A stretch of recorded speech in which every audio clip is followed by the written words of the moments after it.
কথা ছিল আজকে 9টায় লাইভে আসবো এবং আমার 44তম বিসিএসের ভাইবার যে এক্সপিরিয়েন্সটা সেটা শেয়ার করব এবং আপনাদের ফিউচারে লাইফে কী কী কোয়ালিটিসগুলো দরকার বা এই যে ভাইবা ফেস করারও যে একটা কোয়ালিটি লাগে কীভাবে আপনারা ডেভেলপ করতে পারেন এই বিষয়গুলো নিয়ে আলোচনা করব। সো সবাই একটু লাইভে জয়েন করেন, প্লাস হচ্ছে আমার ভয়েস শুনতে পাচ্ছেন কিনা, is everything okay, please let me know in the comment section. Okay, আমাকে কমেন্ট সেকশনে জানান যে আমাকে ঠিকঠাকভাবে শুনতে পাচ্ছেন কিনা।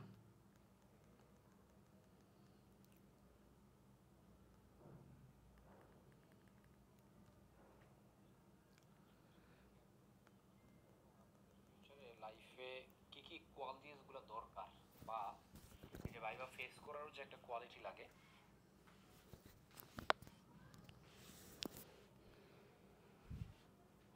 কিভাবে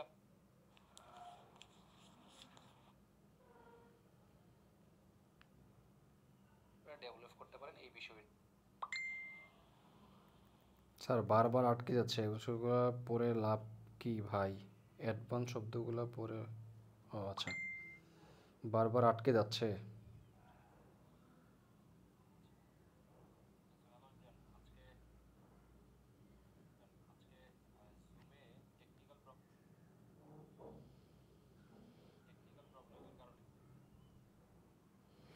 আচ্ছা ওকে, সো আমরা শুরু করি ধীরে সুস্থে।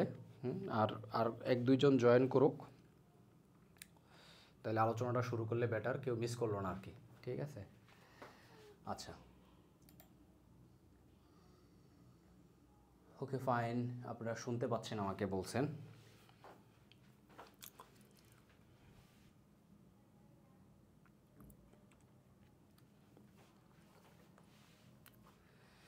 আচ্ছা একটু খেয়াল করেন, 44তম বিসিএসের ভাইবা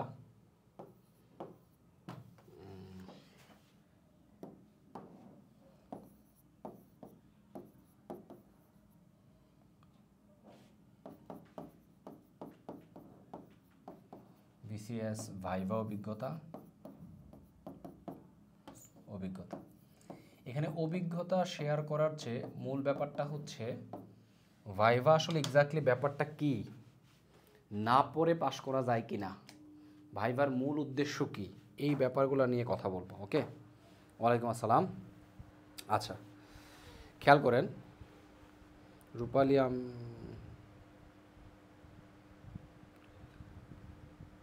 আচ্ছা আচ্ছা এখন দেখেন, 44তম বিসিএসটা হচ্ছে অনেক দিন ধরে আটকে ছিল এবং এইটার আপনার অনেক দিন ধরে আটকে ছিল এবং প্রচুর পরিমাণে রিটার্ন ক্যান্ডিডেট টিকানো হয়েছে এই জায়গায়। এখন অনেক ভাইবা দিছে, প্রায় 12,000, 11,500-এরও বেশি ভাইবা প্রার্থী ছিল।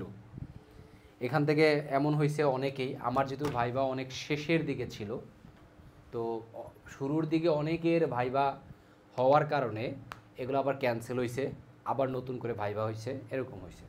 ওকে, এখন আমার ভাইবা অভিজ্ঞতা কী ছিল সেটা আগে বলি। প্রথম কথা হচ্ছে, আমি ভাইবা বোর্ডে দেরি করে ঢুকছি, এটার কারণটা হচ্ছে আমার একটু লেট হয়ে গেছিলো নানা কারণে, কারণটা ব্যাখ্যা না করলাম। প্রথমত হচ্ছে আমার ভাইভাতে দেরি হয়েছে 10 মিনিট, মূলত 20 মিনিট বা 15 থেকে 20 মিনিটের মতো লেট হয়েছে। তো এটা হচ্ছে মূলত হয়েছে মূল ভাইবা বোর্ডে না, ভাইবা বোর্ডে যাওয়ার আগে এটা আমি সব সময়কার প্রসিডিউর এমন কিনা জানি না, সবাইকে একটা গ্রুপিং করে দেয়, হ্যাঁ, কে কোন বোর্ডে যাবে ওই জায়গায় এটা জানতে পারে, আমরা জানতে পারছি। আমার যে গ্রুপ ছিল তারা আগেই চলে গেছে, প্রথম দিকে তাদের লিস্ট সিরিয়াল ছিল, তারা আগেই চলে গেছে। তো তার মানে আমার ভাইবা শুরু হয়ে গেছে, আমি তো আর জানি না। সবার শেষে যখন সবাইকে সবার গ্রুপ অনুযায়ী বোর্ডে পাঠিয়ে দেওয়া হয়েছে, আমরা কয়েকজন বাকি ছিলাম, সে কয়েকজনকে বললো যে আপনাদের তো গ্রুপ তো চলে গেছে, এখানে ভাইবা দিতে চান। সো আমরা ভাইবা দিতে গেলাম। একজন ভাইবা দেওয়ার পরে আমার ডাক আসলো, এটার কারণটা হচ্ছে আমার ভাইবার টাইম শেষ, আমার যে সিরিয়াল ছিল ভাইবার, ওই সিরিয়াল পার হইয়া ব্রেক করে আরও কয়েকজন সামনে যাওয়া লাগছে। আমার যেহেতু সিরিয়াল শেষ, আমাকে পরে পাঠাইলো। সো আমি ভাইবোর্ডে গেলাম, নর্মালি সালাম দিলাম, সালাম দেওয়ার পরে বসতে বললো। তো একটা ম্যাম, এই বোর্ডে হচ্ছে 3জন স্যার ছিলেন, 2জন স্যার আর একজন হচ্ছে ম্যাডাম ছিলেন ওই বোর্ডের চেয়ারম্যান। ম্যাডাম খুবই জনপ্রিয়, কোটা সংস্কার আন্দোলনের সময় বেশ ভাইরাল হয়েছিলেন। আমার সন্তানরা বলে একটা স্পিচ দিছিলেন। ওই ম্যাম হচ্ছে আইবি ডিপার্টমেন্টের, সো খুব ভালো, অমায়িক। সো ভাইবা বোর্ডে আমাকে জিজ্ঞাসা প্রথমেই বলছে যে আপনি দেরি করছেন, দেরি হইলো কেন? আমি তো ম্যাম আসতে দেরি করছি। আমি তো কী বলেন, আমি তো ভাবছি আপনারা ভুল করে অন্য বোর্ডে চলে গেছেন। আমি বলছি ম্যাম আসতে দেরি হয়েছে এই কারণে। বলছে কখন আসছেন? 9:30 আসার কথা, আমি বোর্ডে পৌঁছিলাম 9:40। আমি বললাম আমি 9:40 পৌঁছেছি। কেন দেরি হলো? ম্যাম কাগজপত্র রেডি করতে দেরি হয়েছে। এগুলো হচ্ছে কথোপকথন। তো বলছে আপনি তো অনেক ইরেসপন্সিবল ক্যান্ডিডেট। হ্যাঁ, তো এখন আপনি প্রমাণ করেন নিজে যে ইরেসপন্সিবল ক্যান্ডিডেট না, এবং আমি যে আপনাকে ইরেসপন্সিবল বললাম এটা সত্য কিনা। অর্থাৎ ভাইবা বোর্ডে স্টার্টিংয়ে আপনার কোয়েশ্চেন হচ্ছে আপনি ইরেসপন্সিবল, ম্যাম আপনাকে ঝাড়িয়ে দিতেছে। তো যে কোনো ক্যান্ডিডেট এই জায়গায় নার্ভাস হয়ে যাবে, কিন্তু এই জায়গায় নার্ভাস হওয়া যাবে না। এই সিচুয়েশানটাই হচ্ছে জাজ করে টিচাররা যে আপনি ওই সিচুয়েশানটা ডিল করতে পারতেছেন কিনা। অর্থাৎ একটা খারাপ মুমেন্ট, আপনি খারাপ সিচুয়েশান কিভাবে ডিল করেন, প্রেশার আপনি কেমন নিতে পারেন, এবং আপনার ডিলিংয়ের ওয়েটা কেমন, এইটা জানতে চায়। ভাইবা বোর্ড সাধারণত সবাই ভাইবার জন্য প্রচুর পড়াশোনা করে। আমি পড়াশোনা করি নাই, কারণ ভাইবা দিব কি দিব না এটা নিয়ে একটু কনফিউশনে ছিলাম। শেষ পর্যন্ত ভাবলাম এত কষ্ট করে রিটার্ন দিলাম, সো দেই, ব্যাপারটা হচ্ছে এরকম। এখন প্রশ্ন হচ্ছে পড়াশোনা করি না, পড়াশোনা কি করা উচিত না? অবশ্যই উচিত, ভাইবার জন্য পড়াশোনা করা উচিত। বাট একেবারে গদ ভাদা ভাইবার জন্য আলাদা করে বই টই অনেক কিছু কিনে এত কিছুর দরকার পড়ে না। কি করা লাগে এটা আমি বলবো একটু পরে। আমি কৃষি ব্যাংকের ভাইবার সময় পড়াশোনা করি নাই, বা স্টিল ভাইবা ভালো দিছি, এগুলোর কিছু সিক্রেট আছে। ভাইবা আমি সবসময় একটা কথা বলি, ভাইবা বোর্ড বেসিক্যালি আপনি কতটা কোয়েশ্চেন পারলেন বা আপনি পারলেন কি না সেটার উপরে ভাইবা মার্ক খুবই রেয়ার, এটার উপর নির্ভর করে না। নির্ভর করে ভাইবা বোর্ডটা আপনি কীভাবে ডিল করলেন। যে প্রশ্নটা পারলেন না, ধরেন 10টা কোয়েশ্চেন করলো মাত্র একটা পারলেন, বাকি 9টাতে পারলেন না, এই কারণে আপনাকে ভাইবা বোর্ডে ফেল করাবে না, কখনোই ফেল করাবে না। 9টা না পারার কারণে আপনি কতটা নার্ভাস হয়েছেন, আপনার চেহারা কেমন হয়েছে, আপনি কি তোতলানো শুরু করে দিয়েছেন, আপনি কি অনেক নার্ভাস ঘামতেছেন, আপনার এলোমেলো অবস্থা, দিশেহারা অবস্থা কিনা, এই জিনিসগুলা করে, এবং ভুলভাল শব্দ উচ্চারণ করে ফেলতেছেন কিনা তখন, এইগুলা জাজ করে। অর্থাৎ আপনি কোয়েশ্চেন না পারলেও আপনি ভাইবাটা পাস করবেন। আমার বিশ্বাস, অ্যাটলিস্ট আমি আইবি এর ভাইবা বা বাংলাদেশ কৃষি ব্যাংকের ভাইবা, তারপরে বিসিএসের ভাইবার এক্সপিরিয়েন্স থেকে আমি এটা বিশ্বাস করি, এবং বিভিন্ন বড় ভাইদের আলাপ আলোচনা থেকে তাই আমরা জানি, এবং স্যারদের সাথে আলোচনা করেও আমরা এটা বুঝি।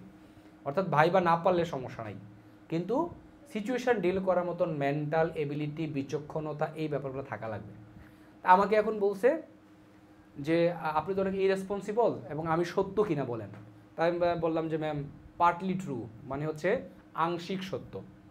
তখন আমাকে বলছে যে, অর্থাৎ প্রথম কোয়েশ্চেন ছিল আপনি ইরেসপন্সিবল, 1 নম্বর কোয়েশ্চেন হচ্ছে ইরেসপন্সিবল, আমরা এটা বলতে পারি ইরেসপন্সিবল। এখন আমি বললাম ম্যাম আংশিক সত্য। তাহলে বললো যে আপনি প্রমাণ করেন যে আপনি ইরেসপন্সিবল না। না, বলছে আপনি তো ইরেসপন্সিবল, আমাদের রেসপন্সিবল ক্যান্ডিডেট দরকার, আপনাকে আমরা কেন নিব? আমি সত্য কিনা বলেন, আমি যে ইরেসপন্সিবল বললাম। আমি বলছি ম্যাম আংশিক সত্য, মানে পার্টলি ট্রু। তখন বললো যে আপনি তাহলে ব্যাখ্যা করেন কিভাবে, মানে নিজেকে প্রমাণ করেন। তখন বলল, পাশ থেকে আরেক স্যার বলতেছিল যে আপনার কি কোনো একটা কাগজপত্র আসতে দেরি হয়েছে, নাকি আপনি নিজেই দেরি করে কাজ শুরু করছেন? আমি বলছি স্যার আমি নিজেই দেরি করে কাজ শুরু করছি। তখন ম্যাম বলতেছে যে আচ্ছা আপনি তো অনেস্ট ম্যান, কিন্তু আমাদের একই সাথে রেসপন্সিবল ক্যান্ডিডেটও তো দরকার। আমার কাছে মনে হয়েছে ওই জায়গায় সত্য কথা বলাটা ইমপ্রেসিভ ছিল, ম্যাম খুশি হয়েছে।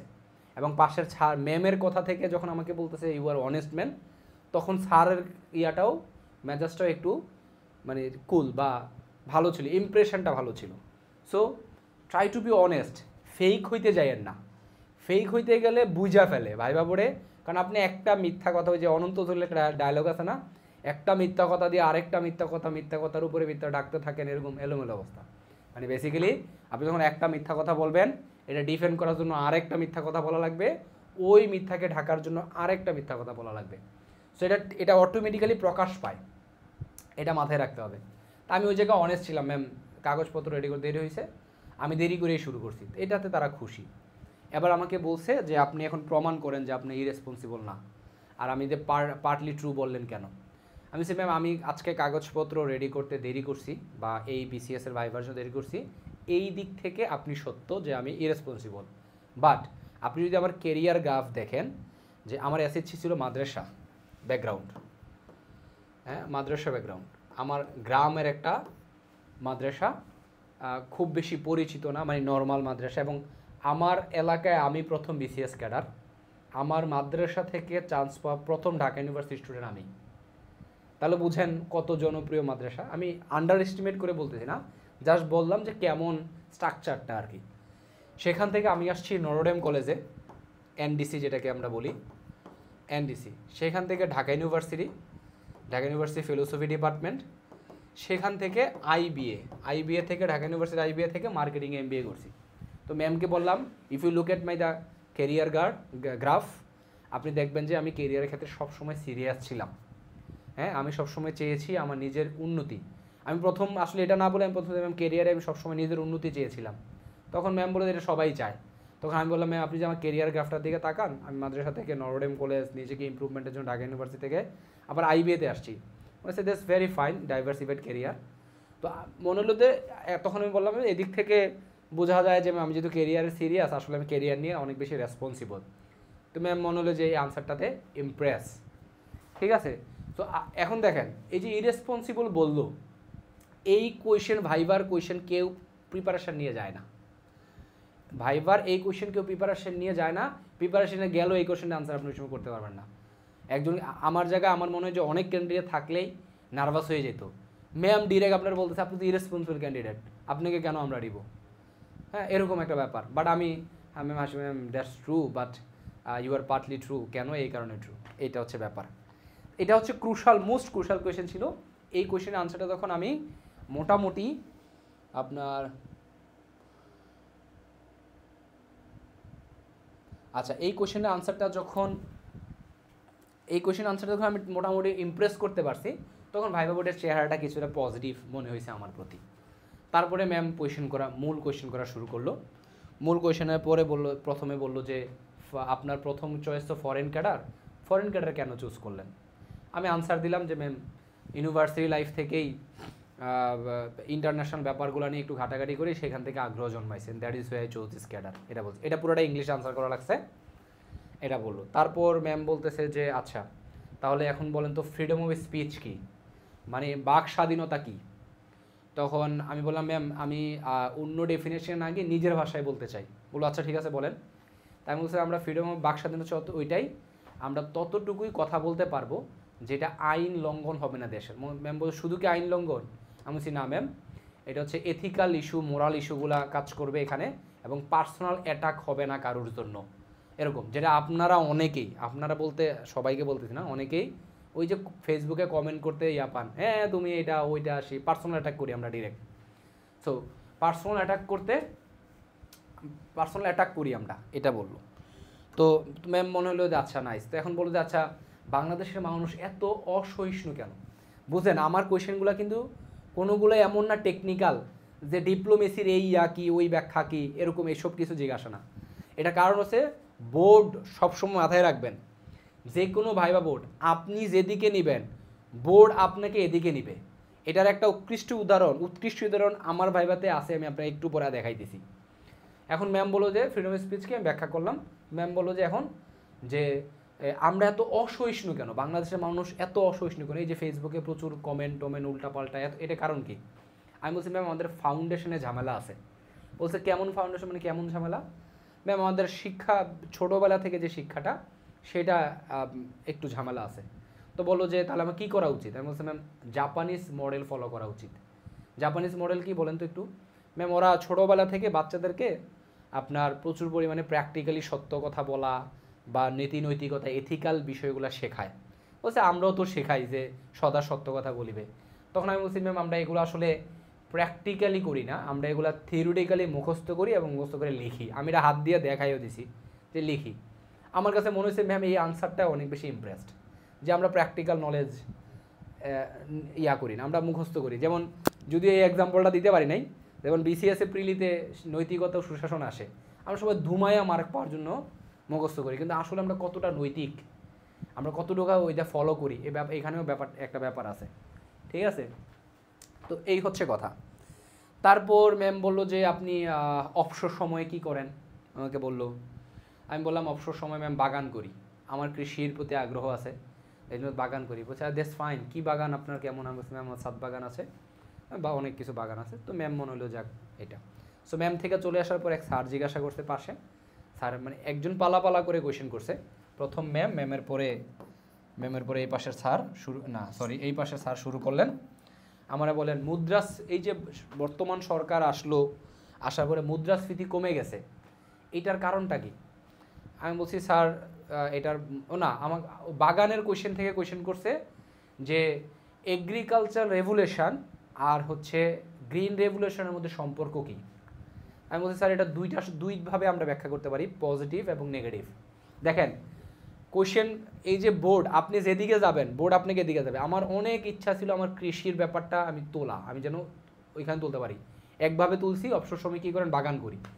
এই বাগান থেকে স্যার কোয়েশ্চেনটা এনেছে এগ্রিকালচার রেভুলেশন, এবং আপনি যেহেতু বাগান করেন ভালোবাসেন, তাহলে বলেন এগ্রিকালচার রেভুলেশন এবং গ্রিন রেভুলেশনের মধ্যে সম্পর্ক কী। তাহলে ভাইবা বোর্ড কোন দিকে গেছে, এখন এগ্রিকালচারে চলে গেছে। এই ব্যাপারগুলো মোস্ট ক্রুশাল, আপনি ভাইবা বোর্ডে যেদিকে নেবেন। ইভেন একটু পরে দেখবেন আরেকটা কোয়েশ্চেন আছে, আমার ভুলের কারণে আমি ওই জায়গায় ভাইবা বোর্ডকে অন্যদিকে একটা টেকনিক্যাল কোয়েশ্চেনে নেওয়া লাগছে।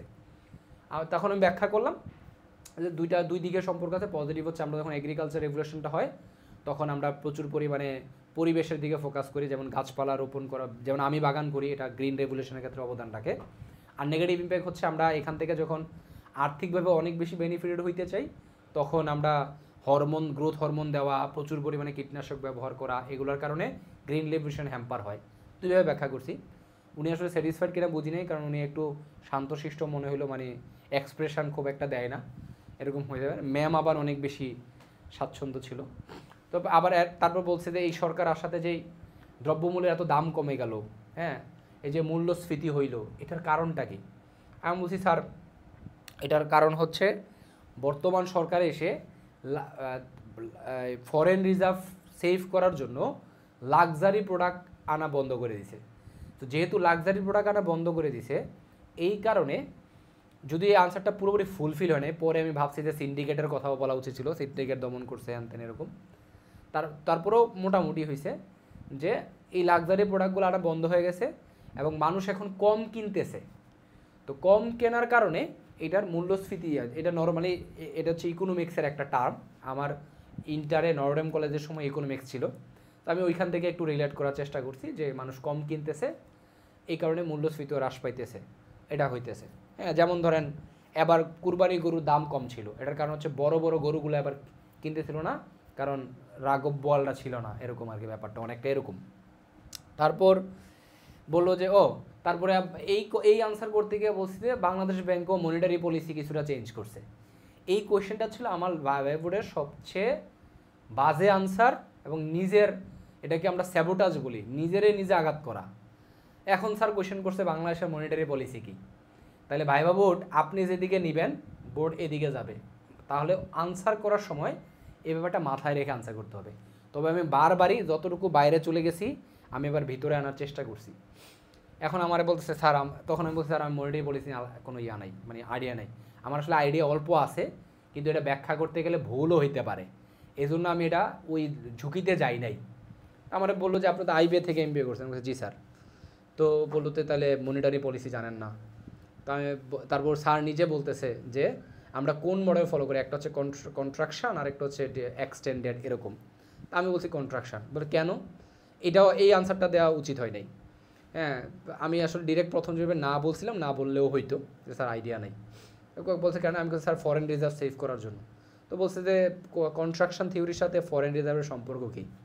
আমি বলছি স্যার আমার এই ব্যাপারে মানে বেশি ধারণা নাই যখন আপনি বলবেন স্যার এই আলাপ থেকে চলে আসবে। সো কোনো কিছু না জানলে আন্তাজি উত্তর দেওয়া দরকার নেই। যেমন আমার একটু পরে আরেকজন স্যার আমাকে কোয়েশ্চেন করছে, ফিলোসফির একটা টার্ম জিজ্ঞাসা করছে, ইন্ডাকটিভ ডিডাকটিভ মেথড কী।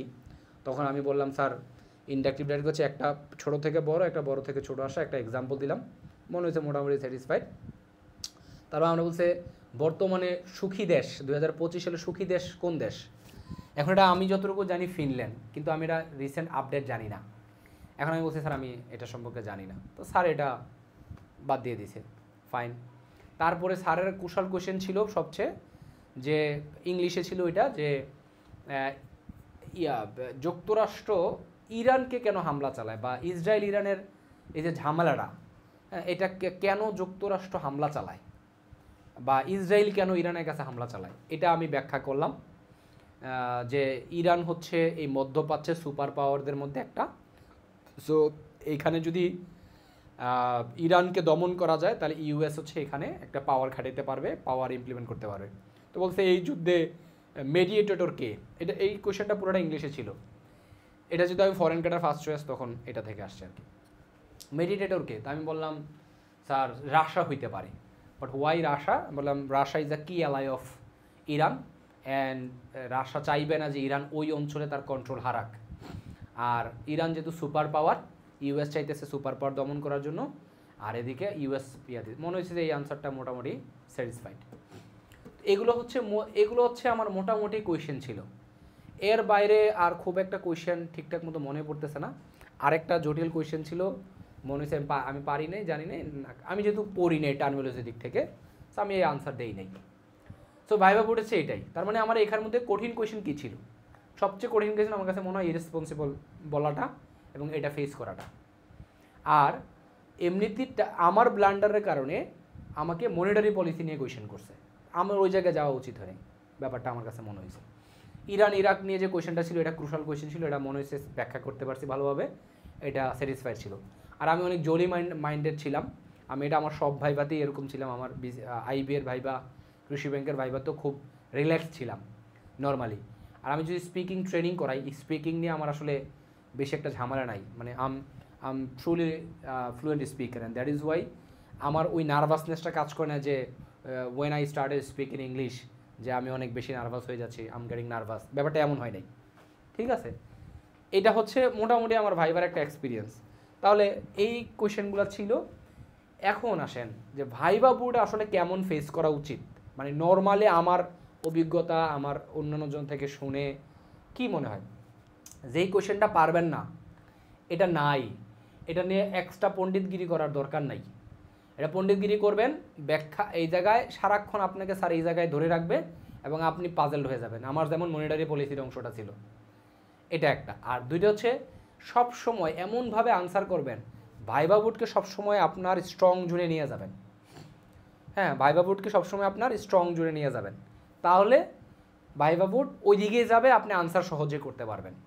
যেমন আমি বাগান করাতে আনসার করছি, ম্যাম বাগান করাটায় খুশি হয়েছে, পরে স্যার একটা কোয়েশ্চেন করছে এগ্রিকালচার গ্রিন রেভলিউশন কী। তাহলে ভাইবা বোর্ডকে ওদিকে নিয়ে যাওয়া, আলগা হাউকারি না করা, প্রশ্ন পারেন না মানে পারেন না।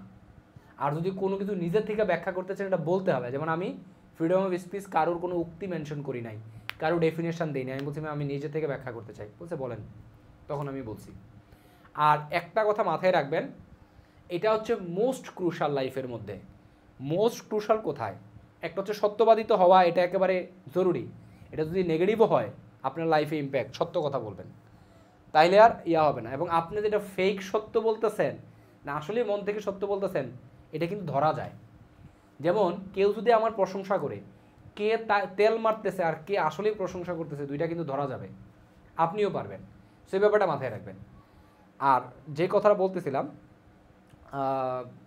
ও ভাই যেটা বললাম, হ্যাঁ, যে ভাইবা বোর্ডকে আপনার নিজের স্ট্রং জোনের দিকে ডেকে নিয়ে যাবেন, তাহলে কোয়েশ্চেন করবে, এবং সবসময় সত্য বলার চেষ্টা করবেন। সত্যটা নিজে নিজে বানায়া আনসার করার দরকার নেই, না পারলে বলবেন পারি না, এটা মাথায় রাখবেন। যেই জিনিসটা আপনাদের লাইফে দরকার এখন থেকে চর্চা করবেন, সেটা হচ্ছে positive mindset up. Positive mindset মানে এমন না যে ভাই আমি ক্যাডার হইতে পারবো, আমি আইএলসি স্কোর এত করতে পারবো, এটা না, এটা তো আছেই। এটা হচ্ছে পজিটিভ হোপ। পজিটিভ মাইন্ডসেট হচ্ছে, কিছু লোক আছে প্রচুর মনের মধ্যে হিংসা, কিছু লোক আছে প্রত্যেক জিনিসে নেগেটিভ খুঁজে। ধরেন আমি একটা স্ট্যাটাস দিলাম, আমার স্ট্যাটাসের ভিতরে একটা বার্তা আছে, একটা মেসেজ আছে যেটা পজিটিভ, কিন্তু নেগেটিভ পিপল ঘুরে ফিরে ওই নেগেটিভে যাবে।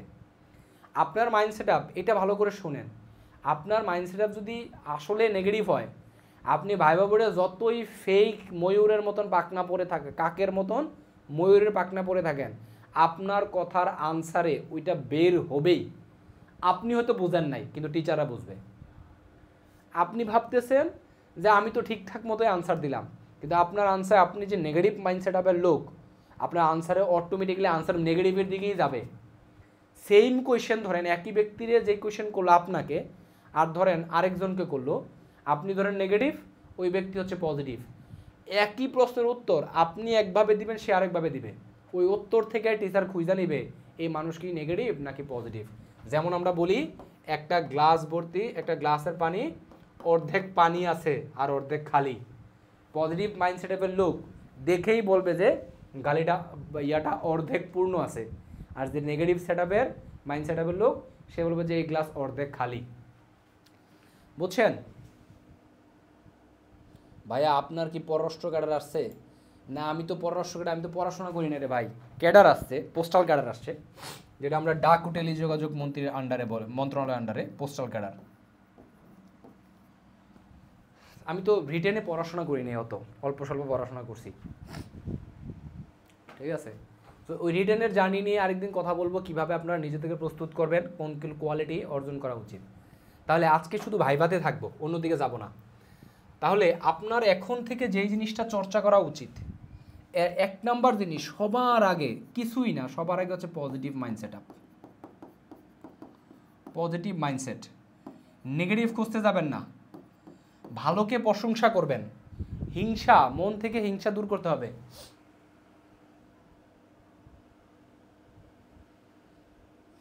সেই একখান বাংলো পাবেন তো ভাই, মানে পোস্টাল কার্ডে যুক্ত হলে বাংলো পাবো, কিন্তু আমি তো ভাই জয়েন করবো না, আমি জয়েন করবো না। সোফার মাইন্ডসেট আপ এরকম। আচ্ছা যাই হোক, আসেন মূল কথায় আসি।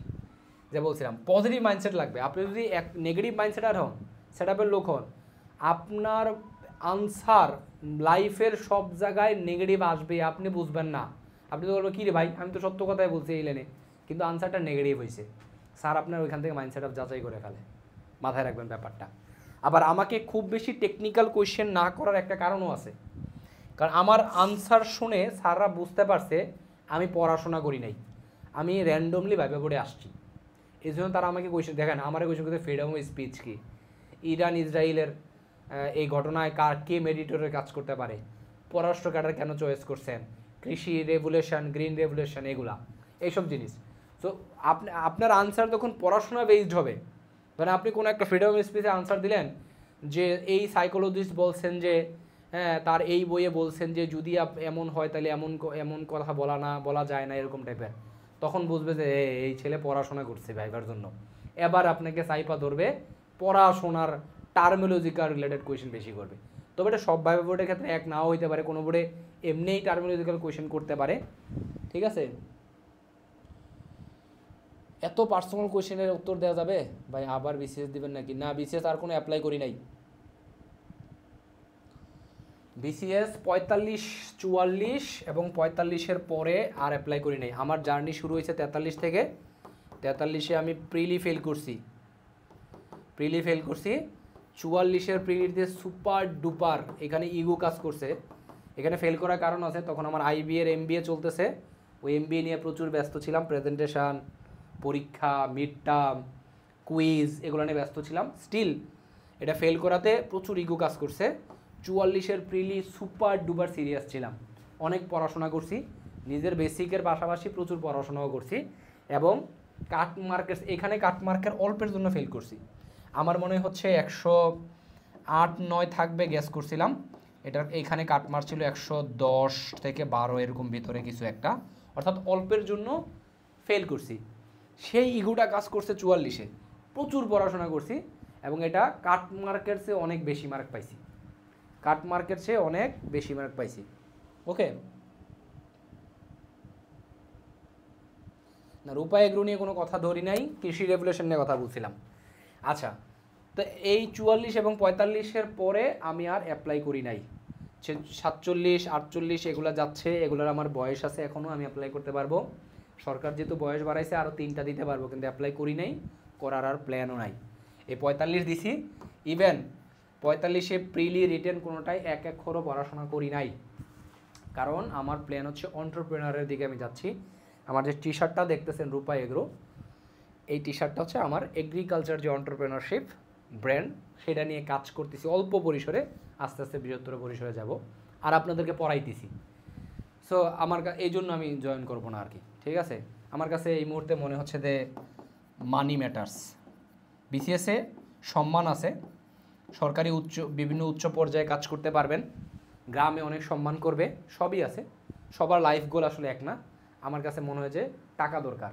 বিসিএসে ঢুকা যখন হাত খরচ ঠিকঠাক মতো চালাইতে পারবো না, আমার যে এখন এক্সপেন্স সেরঞ্জিত, তাইলে আর মানে তখন তো আরও ফ্রাস্ট্রেশনে ভুগবো, এই জন্য। সো 45 পড়ি নাই, স্টিল পাস করছি। 45 পাস করার একটা কারণ আছে, প্রিলি তো পাস করছি আগের বেসিক টেসিক দিয়ে, এবং রিটার্নের ক্ষেত্রেও 45 রিটার্নটা প্রায় সম্পূর্ণই আপনার অ্যানালাইসিস বেসড আসছে, সব কোয়েশনে নিজের মতামত জানতে চাইছে। সো আমি হচ্ছে ভার্সিটি লাইফে বিতর্ক করতাম ঢাকা ইউনিভার্সিটিতে, আমার ডিপার্টমেন্টের বিতর্ক ক্লাবের আমি প্রেসিডেন্ট সেক্রেটারি ছিলাম, অল ডিবেটিং ক্লাবের ভাইস প্রেসিডেন্ট ছিলাম। তো সেখানে আমার লিডারশিপ কোয়ালিটি, সেখানে আমার অ্যানালাইসিস পাওয়ার, সেখানে আমার কথা বলার স্টাইল, সব কিছু আমি এখানে অনেক কিছু অর্জন করছি। আমি যে স্পিকিং ট্রেনার ছিলাম, আপনাদেরকে অনেক দিন ধরে 8 বছর ধরে ইংলিশ পড়াই। আইবিএতে পড়ার কারণে প্রেজেন্টেশন স্কিল প্লাস হচ্ছে ম্যাথসের স্কিল বাড়ছে, আইকিউ লেভেল অনেক কিছু ডেভেলপ হয়েছে, কারণ অ্যানালিটিক্যাল এবিলিটি নিয়ে কাজ করা লাগছে অনেক বেশি। এগুলো আমাকে হেল্প করছে। হ্যাঁ, আপনাদেরকে আরেকটা ভিডিওতে করব যে শুধু পড়াশোনা করে বিসিএস কাটান না, আপনি যদি অন্য চাকরি বলেন, আইএলস দেন, আপনি অন্য কোথাও যান, শুধু পড়াশোনা করে হবে না, আপনার আনুষঙ্গিক স্কিলগুলো আপনাকে অনেক বেশি সাহায্য করবে। ট্রাস্ট মি, 44 এবং 45 তো পড়ি নাই, 44-এ কিছুটা পড়ছি। আপনার 44 বিসিএসে আমার পড়া থেকে আমি 50% আনসার করতে পারি নাই, বাট বাকি 50% আমি আনসার করছি আমার প্রাত্যহিক লাইফ, আমার সারা বছরের যে অর্জন, আমি যে পড়াশোনা করছি, বিভিন্ন বিষয় জানার চেষ্টা করছি, এইগুলো আমার কাজে লাগছে, সেটা মাথায় রাখতে হবে।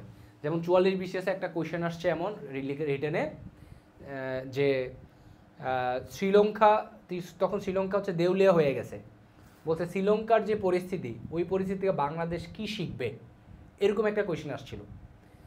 এখন এই কোয়েশ্চেনে আমি মূলত একটা থিওরি আছে ডাস্ট ডিজিজ, এটা আমি বিসিএসের জন্য পড়ি নাই, এটা আমি শ্রীলঙ্কার ওই সময় সিচুয়েশানের সময় আমি এটা পাইছি। আমি আসলে কোনো জিনিস পড়লে অনেক ইন্টারেস্টিংলি পড়ি, মানে ইন্টারেস্ট নিয়ে পড়ি, যেটা আমি কিছু শিখতেছি, নতুন কিছু পাইতেছি, এই আগ্রহটা আমার মাঝে ছিল। এটা কাজে লাগে, অনেক কাজে লাগে, বুঝছেন। তো ডাস্ট ডিজিজ এই থিওরিটা মানে হচ্ছে কোনো একটা দেশ যখন তার ফরেন রিজার্ভের অর্থনীতি অর্থাৎ বৈদেশিক মুদ্রার অর্থনীতি একটা এককভাবে বা বৃহত্তর অংশ বা সিংহভাব যদি একটা নির্দিষ্ট সেক্টরের উপর ডিপেন্ড করে, সেই দেশ ডাস্ট ডিজিজে আক্রান্ত। ডাচ হচ্ছে নেদারল্যান্ডের বাসিন্দাদের বলা হয়, ডাস্ট ডিজিজে আক্রান্ত। শ্রীলঙ্কার অর্থনীতি ট্যুরিজম বেসড ছিল, ওরা যখন করোনা আসলো তখন তো ট্যুরিস্ট যাওয়া বন্ধ হয়ে গেছে, এদের অর্থনীতি একেবারে ধস নেমে গেছে। বাংলাদেশ তাহলে এখন ব্যাখ্যা কী হবে, বাংলাদেশও একই শ্রীলঙ্কার মতন একই সাথে ডাস্ট ডিজিজে আক্রান্ত, কারণ বাংলাদেশের ফরেন রিজার্ভটা সিংহভাগ প্রায় 80% আপনার পোশাক রপ্তানির উপর নির্ভর করে তৈরি হওয়া। তো এখানে তাহলে দেখেন কোয়েশ্চেন কিন্তু ডাস্ট ডিজিজে আসে নাই, কোয়েশ্চেন আসছে শ্রীলঙ্কার অর্থনীতি কী শিক্ষা নিতে পারে, বাট আমি এখানে থিওরি অ্যাড করে দিছি। তাহলে এই যে থিওরিটা অ্যাড করতে পারার ব্যাপারটা, এটা কিন্তু আপনার অ্যানালাইসিস পাওয়ার বা এখানে আলাদা একটা ক্যাপাসিটি, আলাদা একটা বোঝার এই ক্যাপাসিটি থাকতে হয়। এইটা ডেভেলপ করতে হবে লাইফ টাইমে, যদি যে কোনো জায়গায় ভালো করতে চান। আমি কাউকে বলি না ভাই বিসিএসের জন্য, আমি বরং এখন পরামর্শ দিই এন্টারপ্রেনার হওয়ার জন্য, যদিও বাট এক একজনের লক্ষ্য এক এক যাবে, কেউ বিসিএস ক্যাডার হওয়া, কেউ ব্যাংকের দিকে, কেউ আইএলস দিবে, কেউ এন্টারপ্রেনার হবে, এক একজন এক এক দিকে হবে। একটা জিনিসে ফোকাস করবে না, বিসিএস আমার জান প্রাণ, এই জিনিসে থাকা যাবে না। তো এই হচ্ছে ব্যাপার।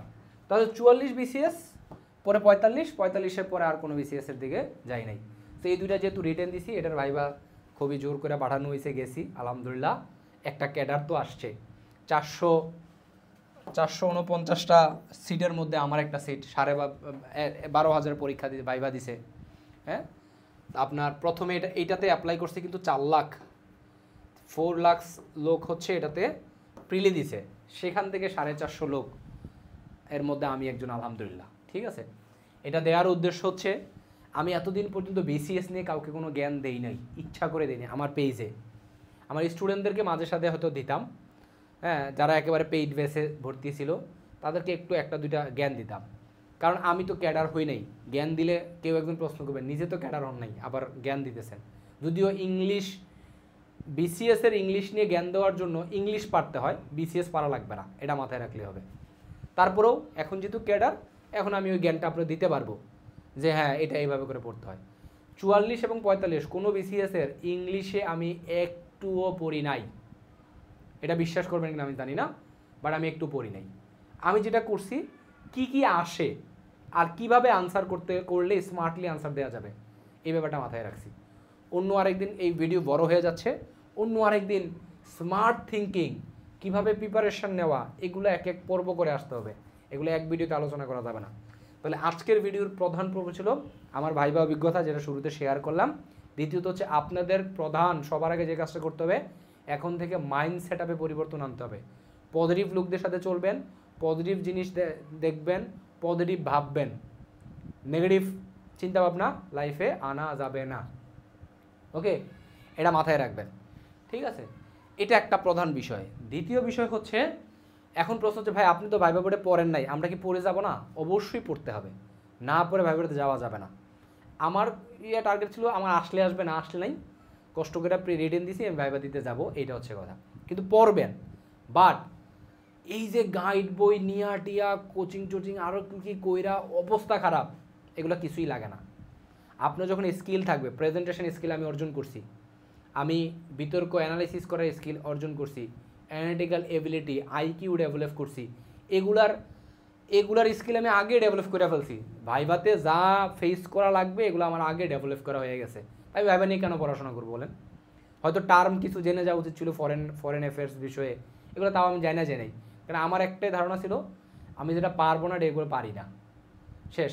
এবার আমার যদি 1000টা কোয়েশ্চেন করে পারি না, তবে পড়াশোনা করে যাবেন, হ্যাঁ, একটু করে যাবেন, প্রিপারেশন নিয়ে যাবেন, তবে ভাইবা বোর্ডে কখনোই অনেক সিরিয়াস হওয়া যাবে না। কৃষি ব্যাংকের ভাইভাতে আমিও কিছু পড়ি নাই। ভাইবা বোর্ডে সবচেয়ে বেশি কোয়েশ্চেন থাকে আপনার ব্যাকগ্রাউন্ড থেকে, আপনার এই ভার্সিটি লাইফে যেই সাবজেক্ট নিয়ে পড়ছেন অনার্সে, এটা নিয়ে কোয়েশ্চেন বেশি থাকবে। আর যেই ক্যাডার নিয়ে cadre first year second year থাকে, এটা নিয়ে কোয়েশ্চেন বেশি থাকবে, এটা নিয়ে কোয়েশ্চেন থাকতে পারে, ঠিক আছে? তবে ভাইবা বোর্ডে এই কোয়েশ্চেনগুলোর চেয়ে ট্রিকি কিছু কোয়েশ্চেন থাকে, এগুলো হচ্ছে আসল কোয়েশ্চেন। আমার ভাইবা বোর্ডে ম্যাম আনসার খুশি হয়েছে, এই জাপানিজ শিক্ষার মডেলের কথা বলছিলাম। ম্যাম আমারে বলছে সদা সত্য কথা বলি, আমরা তো শিখাই সদা সত্য কথা বলিবে। তখন আমরা বলছি ম্যাম আমরা প্র্যাকটিক্যালি না গিয়ে আমরা থিওরিটিক্যালি মুখস্থ করে লিখি এগুলা। এটাতে ম্যাম ইমপ্রেস হয়েছে। তো আনসারগুলার ক্ষেত্রে এইটা মাথায় রাখতে হবে, ঠিক আছে? তো এই হচ্ছে ব্যাপার। তাহলে আপনার স্কিল ডেভেলপমেন্টের ক্ষেত্রে ভাইবা বোর্ডের জন্য কথা বলার দক্ষতা লাগবে। যারা এখন ফার্স্ট ইয়ার সেকেন্ড ইয়ারে ভার্সিটি লাইফে আছেন অথবা কলেজে আছেন, তাদেরকে বলবো সবার আগে don't forget to join in debate club, must. Debate ক্লাবে, তবে ডিবেট ক্লাবে প্রেসিডেন্ট সেক্রেটারি হওয়ার জন্য যাবেন না, কারণ প্রেসিডেন্ট সেক্রেটারি হওয়ার জন্য যাবেন মানে রাজনীতিতে জড়াই যাবেন। অনেক রাজনীতি হয় অনেক ক্ষেত্রেই, ঠিক আছে? এখন বলতে হবে ভাই আপনিও তো প্রেসিডেন্ট সেক্রেটারি ছিলেন, রাজনীতি করছেন নাকি? না, আমার ডেডিকেশন থেকে আমাকে দেয়া লাগছে, আমি নিতে চাই নাই সত্যি কথা বলতে, হ্যাঁ, কিন্তু আমি নিছি আরেকটা থিঙ্কিং করে। আমার এই ডিবেট ক্লাব নেয়ার কারণে আমার লিডারশিপ স্কিল তৈরি হয়েছে, এটা থেকে আমার লিডারশিপ স্কিল, একটা অ্যানালাইসিস পাওয়ার বাড়ছে এটা থেকে আমার অনেক ইনফরমেশান আমার ক্লিয়ার হয়েছে, আইডিয়া ক্লিয়ার হওয়া বলতে পারি আমি, এটা হয়েছে। সো মাস্ট, যারা এখন ফার্স্ট ইয়ার সেকেন্ড ইয়ার আছেন বা কলেজে আছেন, ডিবেট ক্লাব, আপনি আপনার ভাই বোন যদি থেকে থাকে তাদেরকে এই জ্ঞানটা অবশ্যই দিবেন। সোজা ডিবেট ক্লাব, ওইখানে যারা ভালো ডিবেট করে ওগুলো তাদের সাথে সাথে চলবে, তাদের সাথে আলাপ আলোচনা হবে। ডিবেটের আড্ডাটা হয় আপনার ধরেন হাসতেছে, মজা করতেছে। কী নিয়ে মজা করতেছে জানেন? ডোনাল্ড ট্রাম্পের যে নতুন পলিসি, এটা একটা হাস্যকর পলিসি, এটা নিয়ে হাসাহাসি হবে। তাহলে আপনার আড্ডাটা, আপনার হাসি আনন্দগুলাও পড়াশোনার সাথে সম্পর্কিত, এই ব্যাপারটা মাথায় রাখবেন। এবং এটার কারণে আমার প্রচুর আইডিয়া ক্লিয়ার হয়েছে, লিডারশিপ স্কিল বাড়ছে এবং অ্যানালাইসিস পাওয়ারটা বাড়ছে। একই সাথে আরেকটা আছে না, আরেকটা হচ্ছে কথা বলার স্পিকিং এবিলিটি, হ্যাঁ, অথবা প্রেজেন্টেশন বলবো না, স্পিকিং এবিলিটি বলবো, এবিলিটি বাড়ছে, কথা বলার অভিজ্ঞতা বাড়ছে। আপনি যে অ্যানালাইসিস করে আনসার করবেন, এই প্রশ্নের আনসারটা অ্যাকুরেটলি যে এটাই হইতে হবে, ডিবেটের ক্ষেত্রে এটা সবাই জানে। আপনি এরকম বললেন, আপনার আনসার করলো বাংলাদেশকে এই বিষয়ে উন্নতি করার জন্য কি করণীয়। ডিবেটাররা বলে, মানুষ স্পিকার, প্রথমত বাংলাদেশকে এই আইডিয়াটা ডেভেলপ করতে হবে, দ্বিতীয়ত বাংলাদেশকে ওদের থেকে বাইরে চলে আসতে হবে, তৃতীয়ত বাংলাদেশকে এই বিষয়টা ফোকাস করতে হবে। এরকম পয়েন্ট ধরে ধরে যুক্তি দেয় ডিবেটের মধ্যে। এইটা ভাইবা বোর্ড এবং রাইটিং, আপনি যে কোনো এসে প্যারাগ্রাফ হইতে শুরু করে যা লিখেন, বাংলাদেশ বিষয়গুলি বিশাল একটা লেখার জায়গা, আন্তর্জাতিক বিশাল লেখার জায়গা। তারপরে যে রিলেট করলাম ডাচ ডিজিজের ব্যাপারটা, অনেক মুভি, নাটক, অনেক বইয়ের, হুমায়ুন আহমেদের বইয়ের থিওরি, এইসব জিনিসও ওই জায়গায় ইম্পোর্ট করা যায়।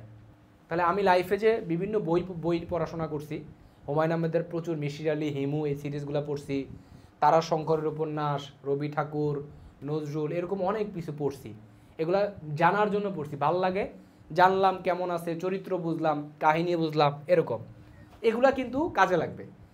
কিভাবে কখন কাজ হবে, এই যে দেখেন না, এত পয়রাও হচ্ছে না। একটা যে ভাগ্য সহায় হইতে হয়, সেটা নিয়ে আনডাউটেডলি, আমি একদম রিলিজিয়াস পারসন, সো আমি এটাতে বিশ্বাস করি। ওইটা নিয়ে আনডাউটেডলি, এটা নিয়ে কোনো সন্দেহ নাই। কিন্তু ভাগ্যের পিছনে পড়ে থাকলে সৃষ্টিকর্তা আপনাকে দিবে না। যে আল্লাহ ওই জাতিকে ততক্ষণ সাহায্য করেন না যতক্ষণ না সেই জাতি তার নিজের ভাগ্য পরিবর্তনের জন্য উদ্যোগী হয়। আপনার তো এগুলো নিয়ে কাজ করতে হবে, এই স্কিলগুলো অর্জনের পরে না আপনার ভাগ্যের উপর সহায় থাকতে হবে। তো এটা তো করে না, টানা প্রিলি ফেল করতেছে, টানা রিটেন ফেল করতেছে। কারণ কি ভাই, আমার প্রথম রিটেন 44, দ্বিতীয় রিটেন 45, দুইটাই পাস করছি। কি হয়েছে? আমার কাছে পাস করা কোনো ম্যাটারই না, আমি পরীক্ষা দিয়ে বলতে পারতাম পাস করব। 450 মার্কও আমার কাছে ইজি মনে হয়েছে, কারণ আমার আননোন কোয়েশ্চেনও ওটা অ্যানালাইসিস করে আনসার করার ক্যাপাসিটিটা ছিল।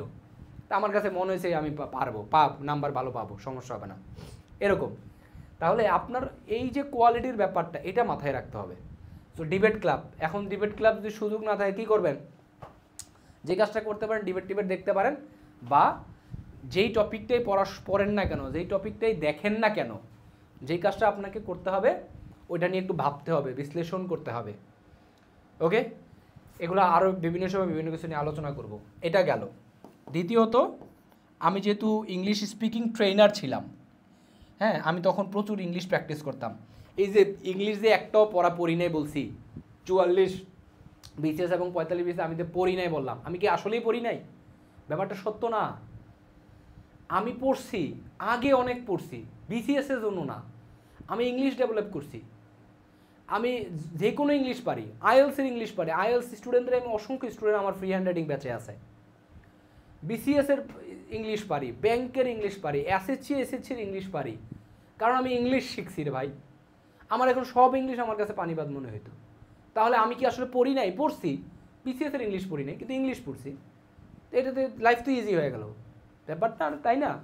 তো এই যে আমি অনেক সময় বলি যে, একটা পোস্ট করছিলাম যে বিসিএস ক্যাডার হইতে চান তাহলে সবার আগে বিসিএস পড়া ছাড়তে হবে। এটার অনেক আনসার চাইছেন, এটা আনসার করবো একটা ভিডিওতে। তার মধ্যে একটা হিন্টস হচ্ছে এটা, আমি বিসিএস ইংলিশ পড়ি না। আপনারা বিসিএস ক্যাডার হইতে চান, বিসিএসের ইংলিশ পড়েন। এটা পড়তে গিয়ে আপনার ইংলিশ শেখার জার্নিটা সীমাবদ্ধ হয়ে যায়, তাই আউট অফ দ্য সিলেবাসে কোয়েশ্চেন আসলে আপনারা পারবেন না। এটাই হচ্ছে ঝামেলাটা হয়, বুঝছেন ব্যাপারটা? হ্যাঁ, এটাই। এবং আপনার টার্গেট পয়েন্টটা 0, আপনার টার্গেট পয়েন্টটা একটা দিকে বিসিএসের ইংলিশ। বিসিএসের ইংলিশে কী আসে? এই প্যারাগ্রাফ আসে, এই আসে, সেই আসে, এরকম। কিন্তু আমি শিখছি ইংলিশ, এবার ইংলিশ আমি যে কোনো জায়গায় নিজের মতো করে জাস্ট দেখবো বিসিএসে কী কী আসে, তাহলে ওইটার মতন করে আনসার করব। এটা হচ্ছে কথা। এখন তাহলে প্রেজেন্টেশন আমার দুইভাবে করছি, আমি স্পিকিং ট্রেনিং করাইতাম, এটার জন্য আমি প্রচুর কাজ করছি। এই যে একজন বলছে ঘুমায় ঘুমায় ক্যাডার হয়ে গেছেন, কমেন্ট করছে, ঘুমায় ঘুমায় ভাই ক্যাডার হই নাই, আমি যখন সময় কাজে লাগানোর কথা তখন সময় কাজে লাগাইছি। আমি দরজা বন্ধ করে আমার যে এখন দেখেন যে এত সুন্দর প্রেজেন্ট, এই যে হাত নাড়তেছি, আপনাদের সাথে আই কন্টাক্ট হচ্ছে, আমি প্রত্যেকটা কথা সুন্দর করে দেখাই দিতেছি, এত সুন্দর করে কথা বলতেছি, পয়েন্ট বের করে আনতেছি, এগুলো এইভাবে হয় নাই। দরজা বন্ধ করে প্র্যাকটিস করতাম। শুরুর দিকে যখন আপনি প্রেজেন্টেশন দিবেন তখন হাত কোথায় রাখবেন এটাই মাথা খারাপ হয়ে যায়। আপনি আমার ভিডিওগুলো দেখেন, যেগুলো মানে একটু ফর্মাল ভিডিও, সেগুলো দেখবেন যে হাত এরকম করে আপনি যে এটা করতে চান এটা করবেন, এই জিনিসটা আনবেন, এই যে হাত সুন্দর করে মুভবেন, এগুলো দরজা বন্ধ করে প্র্যাকটিস করছি ভাই। তো প্রেজেন্টেশন এখান থেকে আসছে।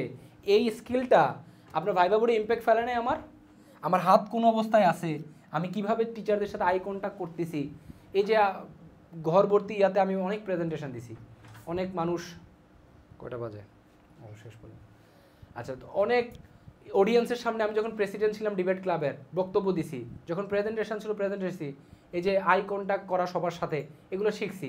এই আই কন্ট্যাক্টটাই মূলত আপনার ভাইবা বোর্ডে গিয়ে টিচারদের আই কন্ট্যাক্টের সাথে কাজে লাগছে। তো টিচারদের কথা বলার সময় টিচারের সাথে সুন্দর আই কন্ট্যাক্ট হয়েছে। তো এবার মাথায় রাখবেন, লাস্ট আমি শেষ করতেছি।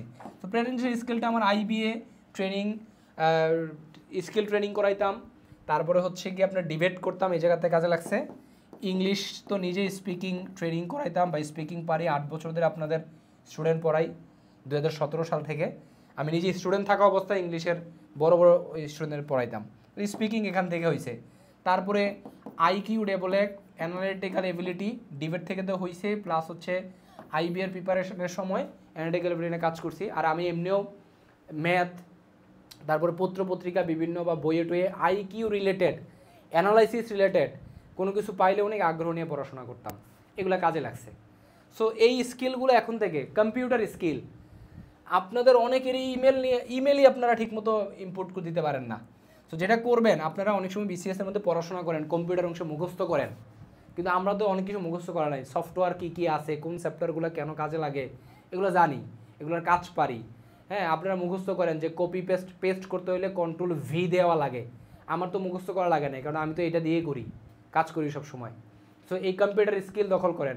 বর্তমানে AI, artificial intelligence, ChatGPT, DeepSeek, এগুলো যা আছে, ইন্টারনেট অফ থিংস, এগুলো নিয়ে একটু ঘাটাঘাটি করেন, এগুলো জানার জন্য পড়েন, দেখেন, ন্যাশনাল জিওগ্রাফি চ্যানেল দেখেন, বিবিসি নিউজগুলো দেখেন, বিবিসি নিউজে যেগুলো বিভিন্ন ধরনের হিস্ট্রিক্যাল বিষয় অ্যানালাইসিস করে, এরকম প্রচুর আছে, আল জাজিরাতে আছে, মেহেদি হাসান ব্যাখ্যা করে, এগুলা এরকম আরও অনেক ইভেন্ট আছে, সেগুলো দেখেন, জানার জন্য পড়েন, অটোমেটিক্যালি লাইফে কাজে লেগে যাবে। আপনি মনে করেন যে বই কিছু কিনা, MP3 কিনা বসলাম আর দুমাইয়া সব মুখস্থ করে ফেলবো, এরপরে পরীক্ষার হলে সব উগরাই দিব এবং আমি ফার্স্ট হয়ে যাবো, ব্যাপারটা এমন না। ব্যাপারটা এগুলো কয়েকজনের ক্ষেত্রে ঘটতে পারে, বাট বেশিরভাগ ভালো ভালো ক্যাডার না, শুধু বিসিএস ক্যাডার কেন, অন্য জায়গায় বাইরের দেশে অক্সফোর্ডে পড়তে যাচ্ছে, ভালো আইএলসে ভালো স্কোর পাচ্ছে, বাংলাদেশের টপ নচ ইয়াগুলা কোম্পানিগুলোতে সিইও হইতেছে, তারা এই কাজগুলোই করতো, এই কাজগুলাই করে। তো আজকে এই পর্যন্তই, থ্যাংক ইউ সো মাচ।